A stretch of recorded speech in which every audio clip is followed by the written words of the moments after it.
Je vais partager avec toi 4 phases de la réussite d'une personne. Il faut savoir que pour arriver à la réussite dans n'importe quel domaine de la vie que nous faisons, il y a 4 phases. Sans plus tarder, je suis Job Moussina, un entrepreneur passionné. Si tu n'es pas encore abonné, abonne-toi parce que c'est obligé, parce que tu es en train de regarder ma vidéo. C'est obligé de t'abonner.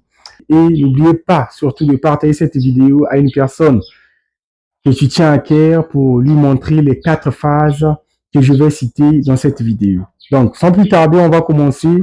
Comme toujours, je dis, il faut commencer avec ce que vous avez et où vous êtes. Moi, j'ai commencé avec les moyens de bord. Je n'ai pas encore de tableau. Voilà pourquoi je préfère écrire ça sur les papiers. On va commencer. Nous avons ces phases-là que vous voyez sur cette feuille. La première phase, c'est la phase d'ignorance. Lorsque j'ai commencé à dire aux gens que je suis entrepreneur, la plupart des gens me disaient que non, toi, tu ne peux pas être entrepreneur. Entrepreneur, d'abord, c'est quoi? Ainsi de suite. C'est pour vous dire que les gens ne vont pas vous croire au début. Ça sera les premières personnes à dire que non, vous n'allez pas pouvoir être cette personne que vous prétendez être. Mais si vous travaillez, vous faites du bruit. Moi, je vous conseillerais de faire du bruit sur Internet partout.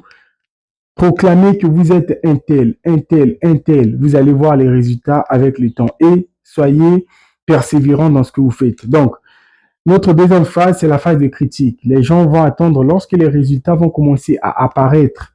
C'est là où ils vont commencer à dire que on va vous escroquer. C'est comme si ces gens-là ont déjà eu à faire ce genre de business avant nous. Donc, ils vont commencer à vous critiquer en disant que non, ça ne va pas marcher. Vous êtes né pour faire ça, ça, ça. N'écoutez pas ces gens-là. Écoutez les personnes qui vont vous conseiller dans le bon sens, mais pas des personnes qui vont venir vous dire que non, ce que vous faites, ça ne marchera pas. Ce sont des personnes à barrer dans votre vie parce que ce sont des personnes qui ne vous aident pas à vous élever, mais à vous rabaisser. Notre troisième phase, c'est la phase de combat. Vous allez avoir des combats. Les combats, quand je parle de combat, je vais prendre un exemple qui est très simple. Vous allez voir dans le quartier, par exemple, où vous vivez, vous vendez votre foufou devant votre parcelle, ça marche très bien. Vous vendez ça parce que vous avez peut-être eu l'idée de vendre ça il y a longtemps, ou bien c'est parce que c'est votre motivation de vendre des foufous. Mais vous allez voir qu'il y a un voisin ou bien une voisine qui va dire que non, bon, vu que lui ou bien elle vend déjà ça, ça marche, moi aussi je dois vendre ça. Donc, ça va emmener ce qu'on appelle par la concurrence. C'est tout simplement ce que moi j'appelle les combats parce que vous allez être combattu. La concurrence, c'est pour vous combattre. Que ce soit dans le monde physique ou bien dans le monde spirituel, on va vous combattre dans ce que vous faites.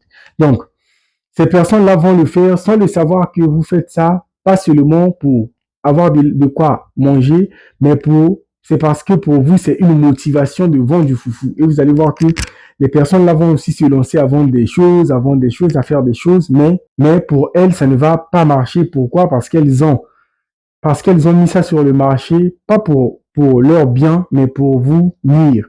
Et même dans votre famille, vous allez avoir des personnes qui vont vous haïr sans pour autant savoir le pourquoi est-ce que ces gens-là vous haïssent. C'est le moment comme ça, vous vendez vos trucs, vous faites vos trucs. Ces gens-là vont commencer et ces genres de personnes-là vont commencer à ne plus vous parler, vont commencer à s'éloigner. C'est normal. Lorsqu'on fait un business, quand vous êtes appelé à des grandes choses, non, d'autres personnes doivent quitter pour laisser la place à l'élévation qui vous attend demain. Vous allez voir dans la Bible, Dieu avait dit à Abraham que je vais te bénir hors votre maison. Donc, il faut aller loin de ta famille pour avoir la bénédiction que tu souhaites avoir.